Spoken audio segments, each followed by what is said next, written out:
close your eyes for a moment.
Okay, slowly open your eyes again.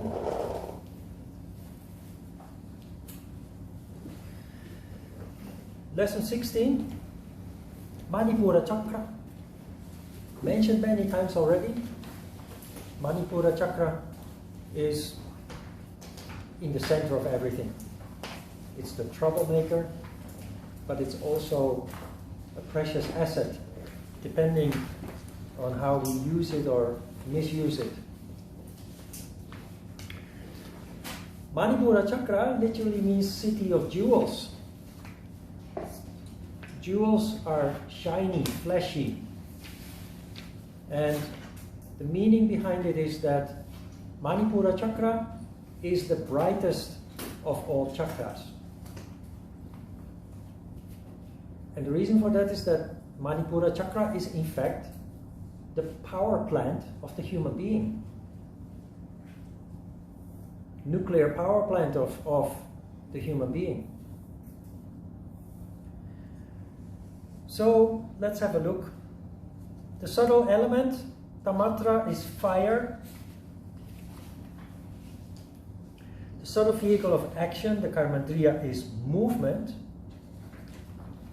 The subtle organ of perception, Jnanendriya, is sight. The subtle energy we call prana, just prana, or generic prana if you like. So you have Apana prana in Muladhara chakra, Samana prana in Svadhisthana chakra. Here you have just prana. This prana is responsible for all the other pranas. It's the generic prana at the basis of all other pranas, all other functioning basically. The color is yellow, and the corresponding mantra or vibration is Ram. So the subtle vehicle of action, the Karmandriya, is movement or propulsion, but it is all movement, not just walking or using your arms to perform chores or exercising.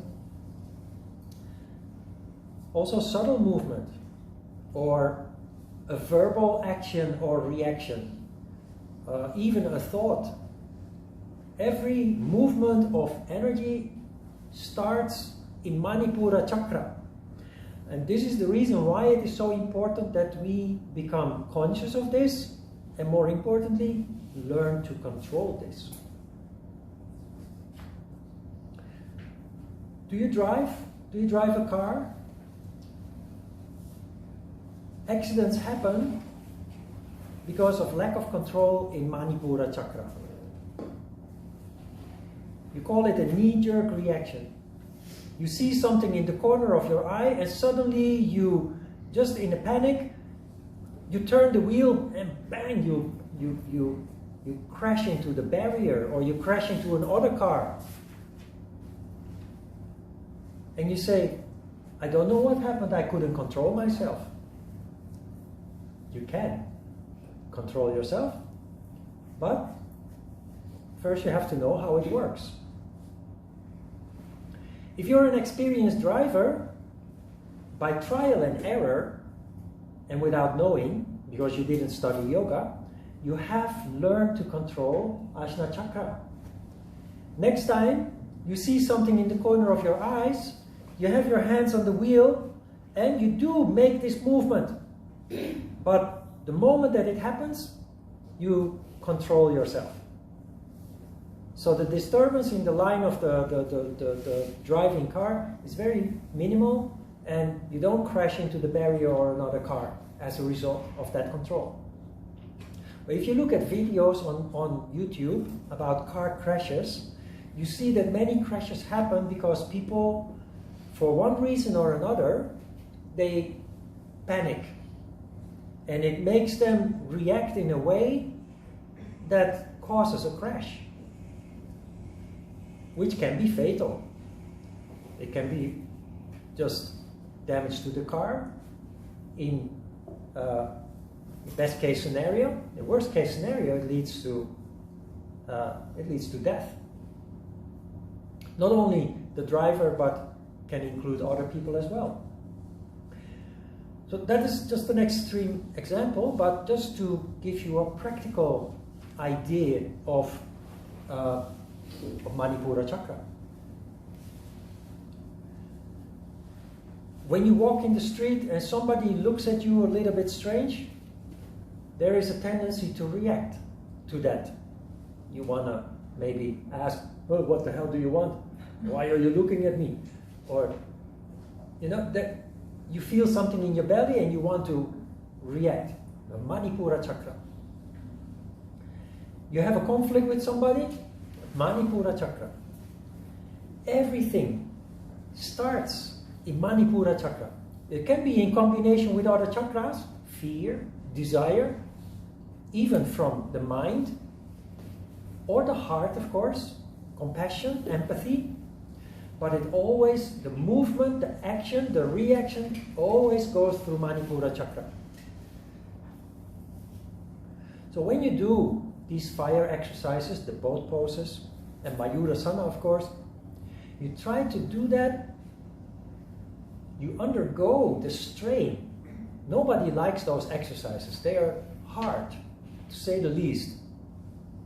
And Mayurasana is not only hard, it's also difficult. But you try to do them with a light-hearted attitude, a playful attitude. And by training yourself to do so with those exercises in a controlled environment, you prepare yourself for situations in real life, situations in daily life. And it won't immediately result in total control.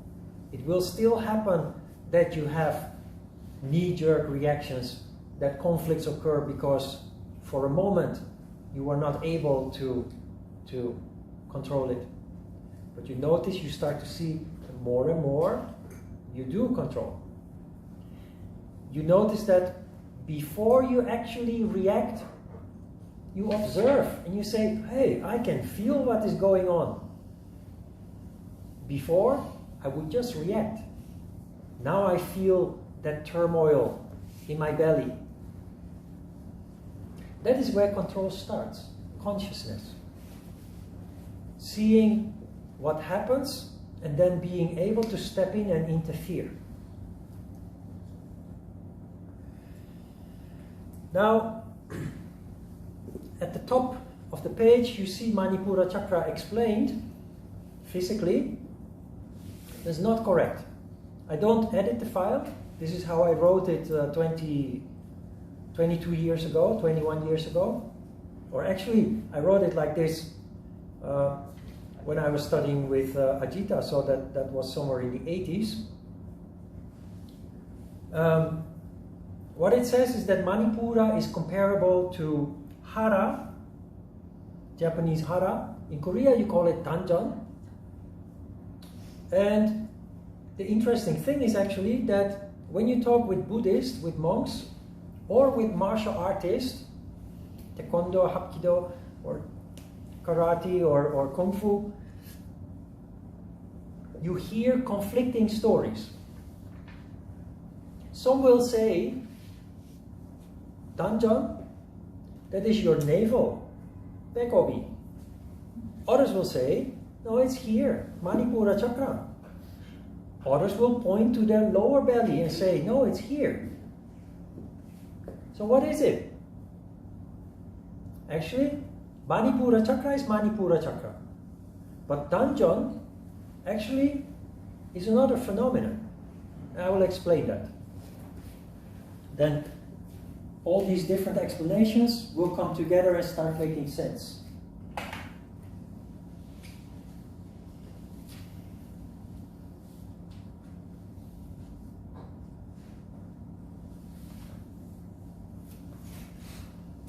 Danjan is a phenomenon that does not exist in every human being.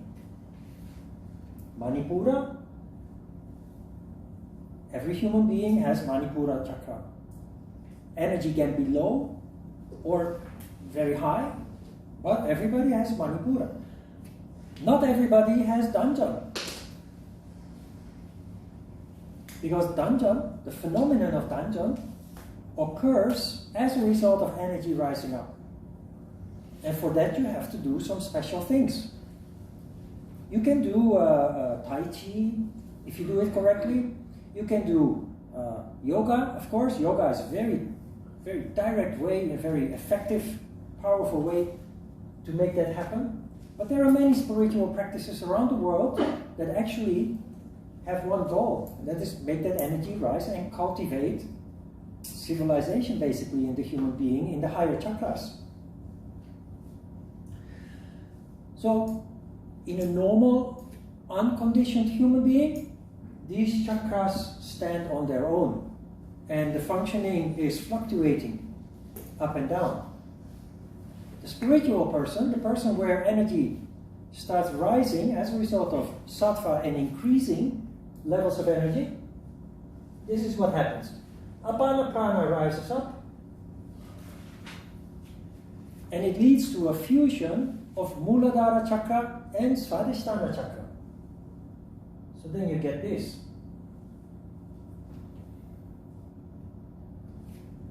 Those two energies merge, reinforce each other, leading to the energy going up one level, to Manipura chakra.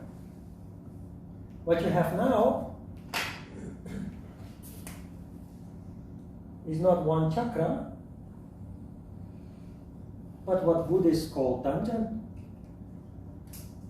Japanese call it Hara, Chinese call it Tanchen. It's not here, it's not here, it's not here. It's all of it. And you will notice when we start reading Hatha Yoga Pratipika that there is many times a reference to the digestive fire. Manipura chakra, one of the functions is digestion. If you have very poor Manipura chakra, digestion is very poor. But digestive fire, strange enough, is not necessarily about digestion only, but it is an indication of health. People with good health, brimming with energy, automatically have good digestion. That is what explains why the yoga books talk about digestive fire. To give another example of this, I don't know about modern doctors, but traditional doctors, I'm not talking about traditional medicine, but older generation doctors, when you visit a doctor complaining about something that you are suffering from, The first question is, how is your stool? They want to know whether you go to the toilet well, especially devyon, feces, pooing. If your fire is good, digestive fire, meaning all three chakras, not only Manipura, you have very good digestion. All the nutrients and also liquids are absorbed, so the poo is clean, is compact, and you go to the toilet 2-3 times a day. So the first thing the doctor wants to know is not, he doesn't want to know about your poo. He wants to know about your energy. And the answer to the question, how is your poo, how's your stool, tells him what is wrong with you. It doesn't tell him exactly about your pain or your disease, but it tells him whether your energy is lacking or whether it is present in abundance, in large amounts. And that tells him where to look for the problem. If it's a matter of low energy, he will suggest that you do something that increases your energy. If you have lots of energy already because your stool is really good, he needs to look somewhere else for the cause of your disease. The first question to diagnose your problem, whatever problem it is how is your energy level? But he doesn't ask how is your energy level because you wouldn't know how to answer that. He asks how is your stool? And based on that, he will draw a good conclusion. That's related to this.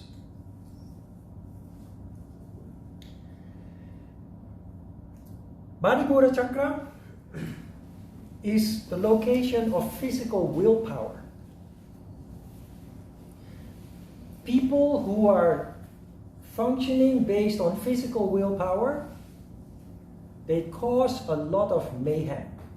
They reach their goal, stepping on many toes, going through walls and windows, not literally of course, but they cause a lot of disharmony.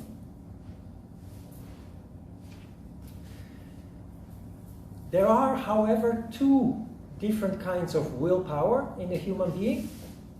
The most primitive one is indeed the Manipura Chakra, responsible for all movement, action, reaction. Willpower is action, to get things done, but without regard of anything else. The second form of willpower is located in Ajna Chakra. And it's very important that we cultivate Ajna Chakra so that we avoid all the conflict, suffering and misery that comes with the raw power of physical willpower. The ideal, and it's one of the purposes of the practice of traditional martial arts, like Taekwondo, Hapkido, Kung Fu, not the modern martial arts which is purely focusing on destroying people, but the traditional martial arts, like yoga, has as function to cultivate higher characteristics in people. One of the interesting aspects of martial arts is to not only cultivate willpower in Ajna Chakra, but to connect physical willpower with mental willpower. And that connection symbolically is called Kurma Nadi. The Kurma Nadi, that's very interesting. There is not some kind of cable between Manipura Chakra and Ajna Chakra, but energetically there is of course a connection there. One cannot function without the other. But again, you have the mind over matter principle here. You want something from Manipura Chakra, willpower, raw willpower, but in Ajna Chakra you slow it down and many other aspects become involved, like non-violence, non-stealing, non-lying, etc. A kurma is a turtle. Kobuki kurma. Kurma is a tortoise. What does that represent? It represents patience. Manipura Chakra has no patience. That is why you go through windows and walls. That is why you step on many toes to get what you want. In Ajna Chakra, using mental willpower, you plan. You make a plan, step by step, considering all kinds of aspects that could cause disruption, disharmony basically, conflict. You plan and you take your time to realize whatever it is that you have an ambition for. Clear difference between my Hapkido friends and me is that they had no patience. They gathered money and packed their bags and immediately went to Korea. But soon they had to return. They couldn't stay and fulfill their wishes. They just had to come back. It took me 9 years. It took them 1 year, it took me 9 years. Totally different. I combined both physical and mental willpower. I planned step by step. If I think back to it, I think, oh my, how is it possible it took me so long? But it was a process that I went through that actually prepared me for everything that follows. Instead of just staying for a short time and going back to my old life, it has just opened a whole new door to a whole new dimension. So that is the purpose of creating that connection between physical willpower, mental willpower. It sounds very complicated. It's not. Like everything else that I've explained, it sounds complicated, but simply practicing yoga leads to that development. I'm telling you this so that you understand. I'm not telling you this so that you start pursuing it, because then you just get a headache and you become frustrated. All you need to do, simply, is practice yoga correctly, and these developments take place very naturally. That is what proper yoga practice is designed to do.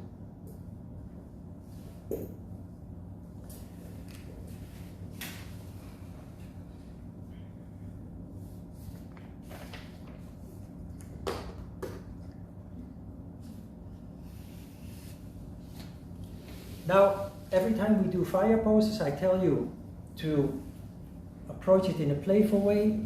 I tell you to be light-hearted about what you do. The Romans had a funny way of telling you how to deal with Manipura Chakra. They said, festina lente. It's on the second page, third paragraph, festina lente. Festina lente, you know what it means? It means hurry slowly. Can you imagine?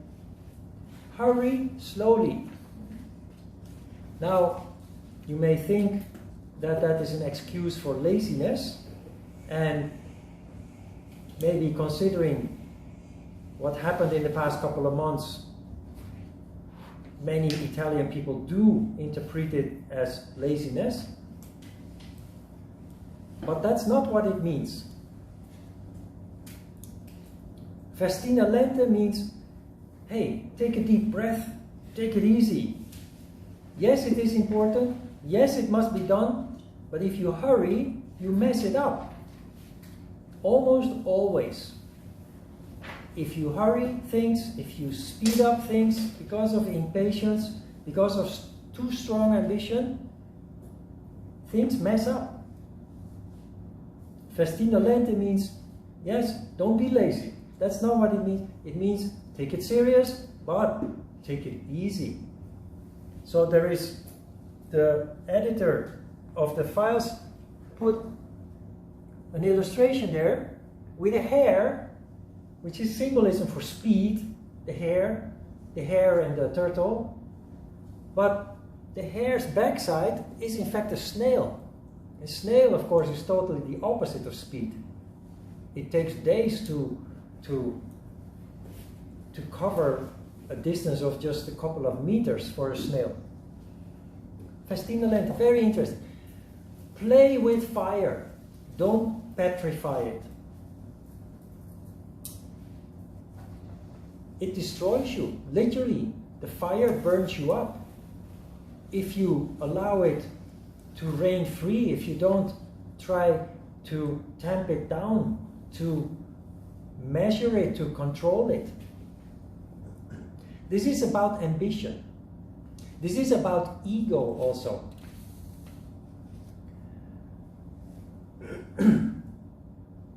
Many yoga practitioners are of the impression that ego is a bad thing, because that's what teachers say, that's what books describe. Ego must die. But ego is not a bad thing at all. Ego is only bad if it's not in control. Everybody has an ego. That's a fact. So you cannot let ego die. Take it out, throw it away.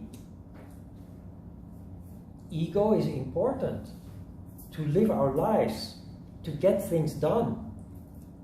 Ego is a function of Manipura Chakra, with ambition. But if ego is not under control, it can become very ugly.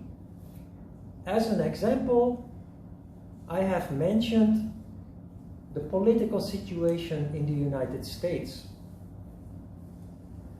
The last president and the current president are a very nice example of how ego can work in both directions.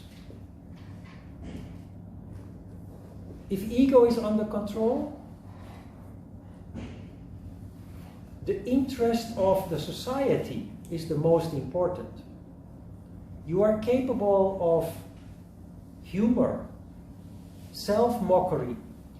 You are capable of handling criticism. When ego is not under control, self-interest overrules the interest of society as a whole, which you can see taking place. Jokes will make you end up in jail, or at least bad things will happen. If you criticize also.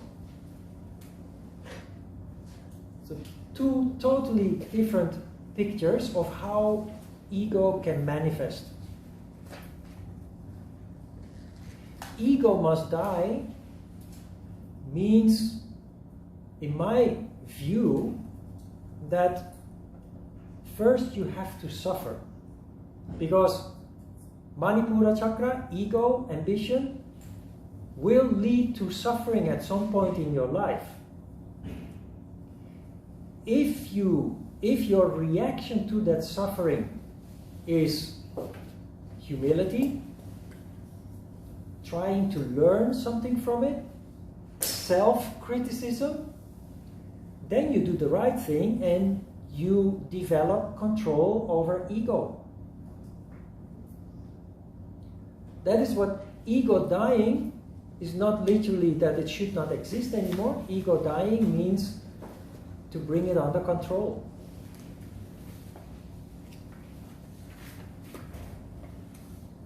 Ambition also, like ego, can go both ways. It can be very destructive, create a lot of disharmony in your environment, or it can be very constructive.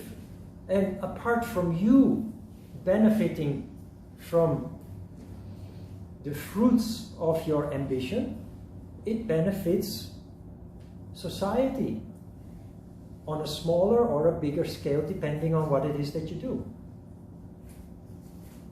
Can you see that? My ambition is to teach yoga. So it has a positive effect on many people.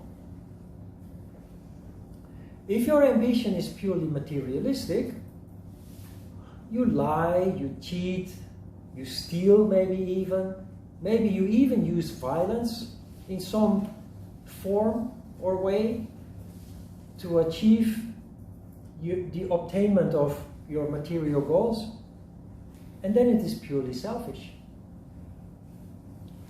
It's a difference between harmony and disharmony. It's a difference between conflict and destruction, and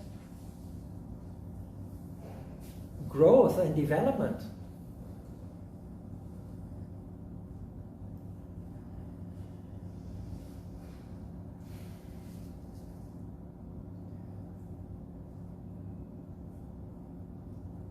Okay, so Manipura chakra is very important that you have some grasp on how it makes you function as a person. The chakra has two secondary chakras. One is called Chandra chakra and the other one is called Surya chakra, sun and moon. Chandra chakra is the moon chakra, is the spleen. Spleen is on the left side of the rib cage. Chandra is the moon, is cold energy. When you are lacking energy, Chandra chakra or the spleen will absorb energy from the environment. That sounds very strange, but the opposite is the liver, and that will make more sense. Although you not consciously feel that energy is being absorbed or emitted, when you exercise after a meal, you often experience a pain in your spleen, right? That is because digestion, especially after a full meal, digestion is a major activity of the body. And biologically, we are capable of one major activity at a time. Of course, we often try to do 2 or 3, but when the body doesn't agree or doesn't have enough energy, you will feel it in the spleen. That is the spleen at work, trying to add more energy to the process of digestion, while at the same time you're trying to exercise.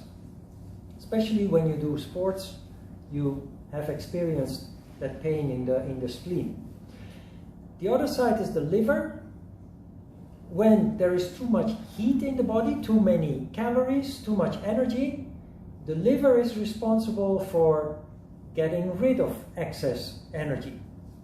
And excess energy, I gave as an example, when you have been drinking alcohol. When you drink alcohol around 5 o'clock in the morning, between 4 and 6 in the morning, you often wake up with a cold sweat. Your body is sweating. Your liver is busy getting rid of excessive heat. So just a technicality. For the rest, it's not so important, but it's interesting to know how everything is connected and how it is functioning.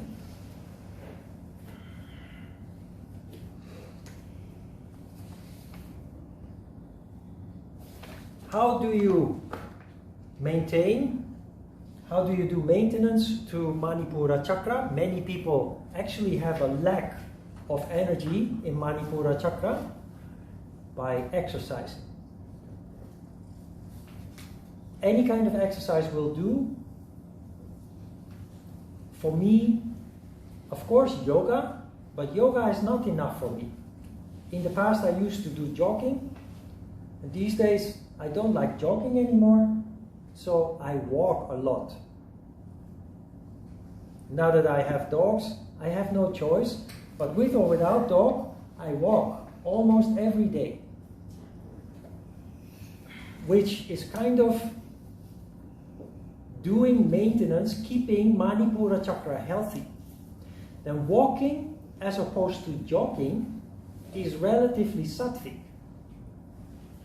I notice that if I jog and I practice yoga, I feel there is a conflict. The mind is more restless, the muscles are harder and stiffer. When I walk, it's actually kind of meditative in itself to make a long walk. And when I talk about walking, I'm not talking about strolling, like strolling in Myeongdong or in Shinsadong, but really firm walk, like at least 20 minutes up to an hour.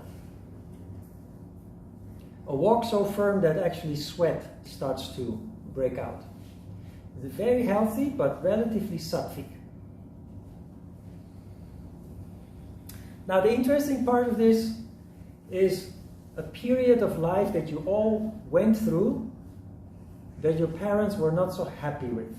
That is the period this chakra manifests between the age of 14 and 21.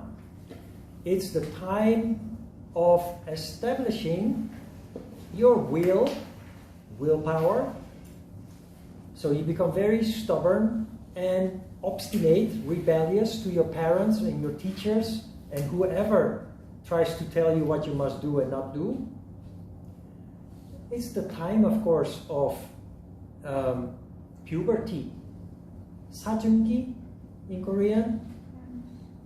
So if your parents are wise, they understand exactly that this is just a temporary stage that you go through, and if you are disobedient, if you are rebellious, obstinate, they will just smile and think sooner or later this will pass. If you don't, you will have conflict every day. If parents have forgotten that they went through that stage themselves, every day you have conflict.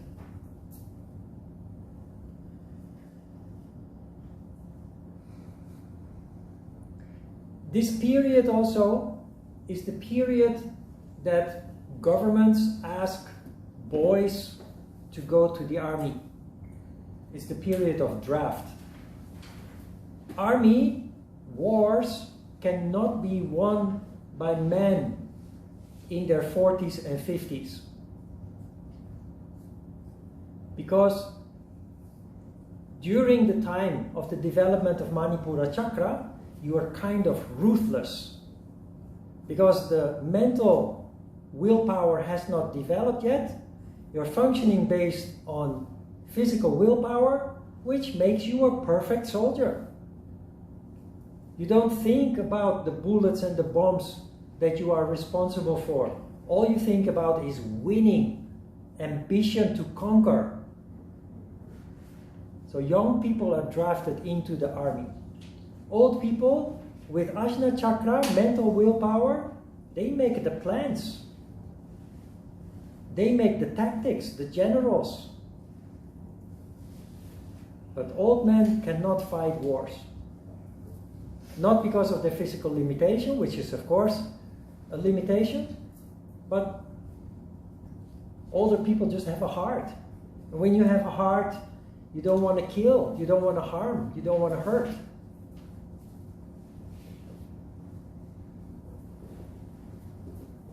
Manipura Chakra is the ultimate fire pose.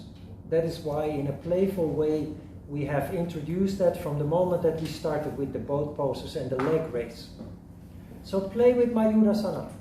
Like I said, do not have the ambition to be perfect at the pose, but have the ambition to play with it and the patience to eventually be able to do it. That means control of ego, that you don't give up after 1 or 2 times failure. Because failure based on ego is a bad thing. Based on functioning like that, you'll never get anywhere in life, because failure is part of growth and development. So try to see failure, like I explained before lunch also, as a good thing. Something that teaches you, that gives you insight, that helps you to grow and develop. The Mayurasana you will see if you try. I can always see after introducing Mayurasana, the next week I know who practiced at home during the lesson and who didn't. Because if you only try a couple of times, you're already able to do it. It's easier than you think, but if you don't try, you'll never be able to do it. Try a couple of times, play. It feels so good. The first time that you actually do it, you amaze yourself. You think, oh my God, is this really possible? Yes. And that will teach you that in life, everything that you set your mind to, no matter how impossible it seems, is possible.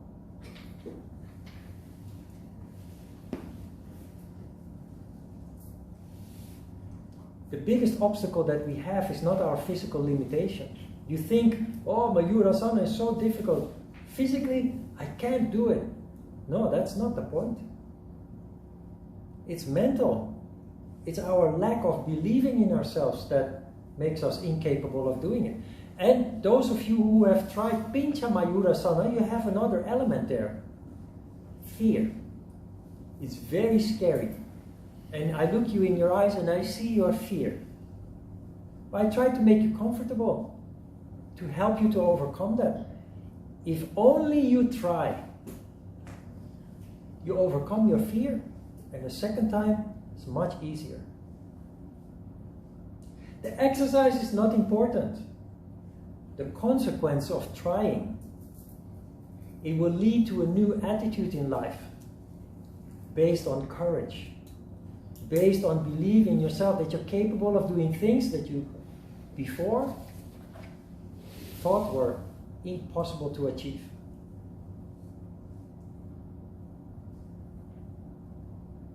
Okay, questions about Manipura Chakra? Yes, Neda? Part of the notes, it says that for the Kurmanadi, that we have to go from the physical willpower to the mental willpower to get to the heart. Why does it like skip from here to here and then here when the order is like this? Yes, the heart has a very special place in the anatomy of yoga. The heart is the fourth chakra from the bottom, but it is the representative of the crown chakra. The crown chakra has no physical function. All the other chakras have a physical function. Then you have Ajna chakra, which has a mental function.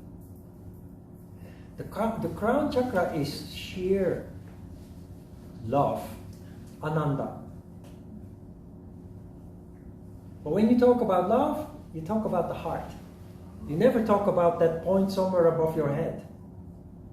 The heart is the representative of the crown chakra.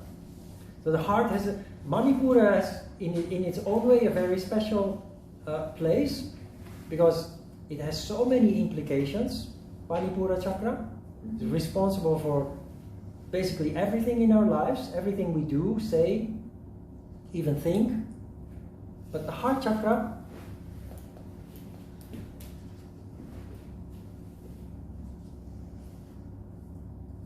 to become a heart person, to become an emphatic person, you don't focus on the heart, you focus on the crown chakra. Yoga automatically leads to the crown chakra, which automatically leads to the heart. Then your heart opens up. Okay. Inevitably.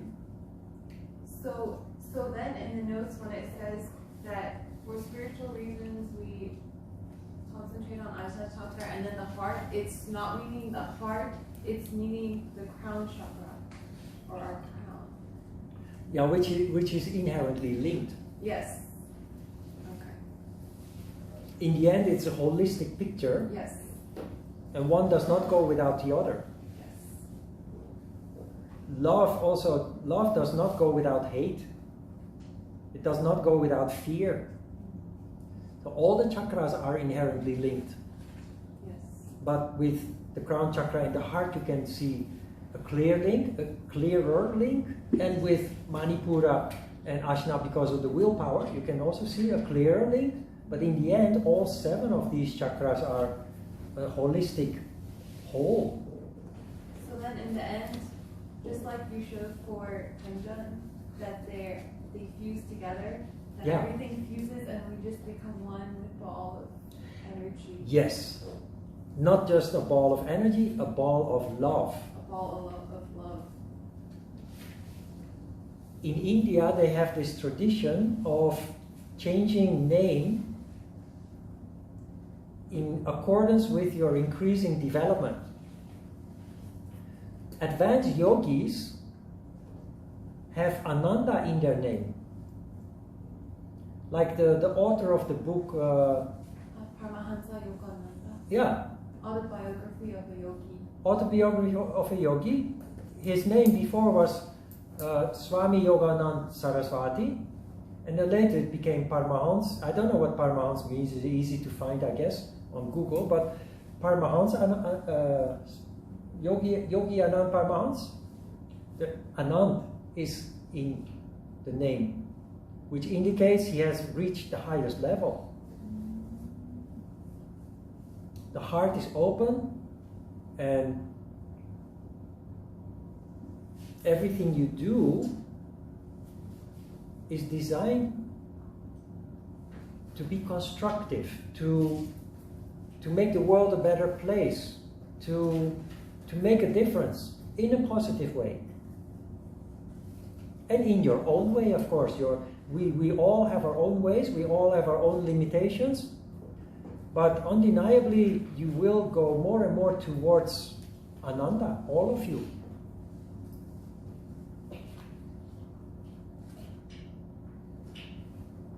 The day that your heart opens up, you will know.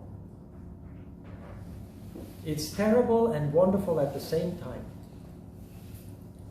It's almost like you're gasping for breath, and it is incredibly restless, but at the same time it's incredibly wonderful. The heart opening up. It's total paradox. It's terrible and it's wonderful at the same time. Gasping for breath. After that, things become calm. But that's the time. Let me know when it happens. Send me a message or an email, because it's really a wonderful turning point. When your heart opens up, it will happen sooner or later. It takes time, but it will happen. Let me know. I'm eager to hear from you. When did it happen? When did it happen? Today. Oh, I see myself in the small yoga room in River Tower, next to the 63 building, when I think of my heart opening up. It was in the Sunday class, advanced course. I survived. No, it's very difficult to describe exactly, but I remember it's turmoil, because there's so much energy being released. Turmoil, but at the same time it's incredibly spiritual, very high. It's horrible. Wonderfully horrible. How can I explain?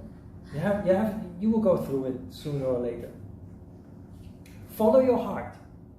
You can practice yoga all you want, but at the same time, if at the same time you're not following your heart, expressing your heart, it becomes a very difficult process towards opening the heart. But if you do something that you do with passion, like teaching, it doesn't have to be yoga. You can be a elementary school teacher, or you can be a nurse. Those kind of professions where people actually work with their heart, that is leading to the heart literally opening up. And when you practice yoga, you reinforce that process enormously. It's actually interesting that very often you find women in those professions. It's men who need it more than women. It's interesting that there are only 2 men in this class. You see that almost every class. We need more men in the classes because men need it more. Only they don't realize it, so they don't show up. The men that are here, they're very courageous actually. They're more balanced than the average man in terms of yin and yang, in terms of Shiva and Shakti.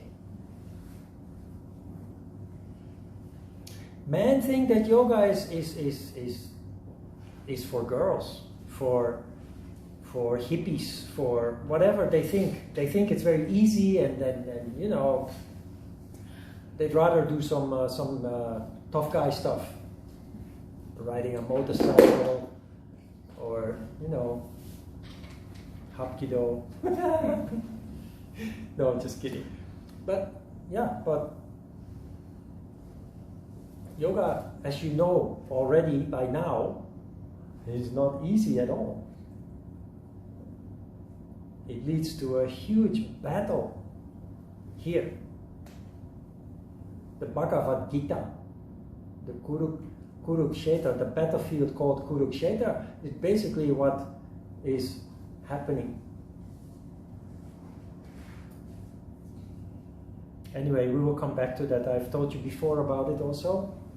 We'll come back to it again, because that is just a very big aspect of yoga.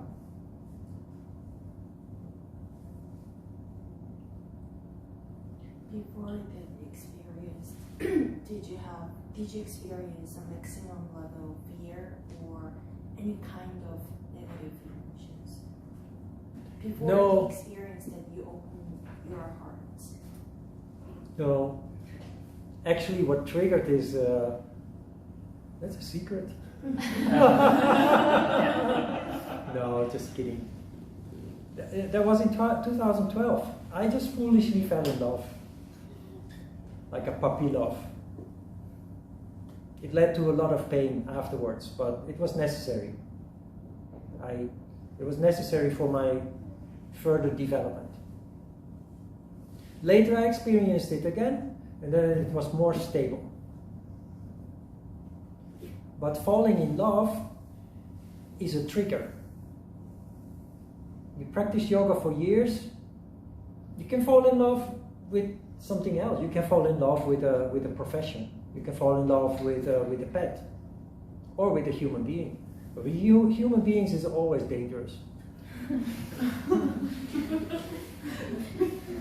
Yeah. That's my experience.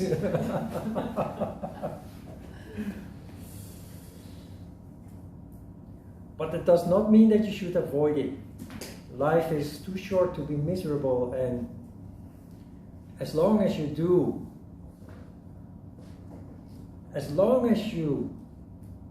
experience your misery consciously, you will grow enormously from those experiences. Remember Carl Jung, who said that life basically is just dark, gray, without emotion. Love is an emotion. I feel it every day with my dogs, and that is a safe experience. With human beings, it always ends up in attachment and false expectations and ego, and so, yeah.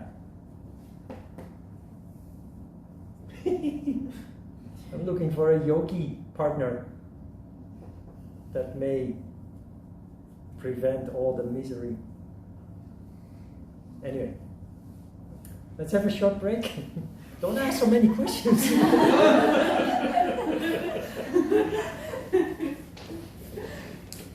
Thank you. You're welcome.